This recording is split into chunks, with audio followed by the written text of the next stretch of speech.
آقا علیہ السلام نے غلاموں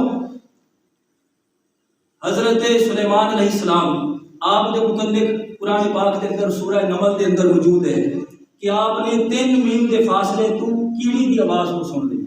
سبحان اللہ. سن لیا اور سن کے آپ مسکرائے بھی اور ایک ریکارڈ قرآن پاک کے اندر موجود ہے. لیکن آقا کریم علیہ السلام آپ کی فرمان ہے آپ نے قیامت تک کے واسطے آپ نے فرمایا کہ میرے غلاموں میں وہ سننا جڑا تسی نہیں سنتے. محبوب خدا صلی اللہ علیہ وسلم اپنی بیست و ولادت تو پہلے بھی سنتے ہیں. محبت نال کو سبحان اللہ. سبحان اللہ.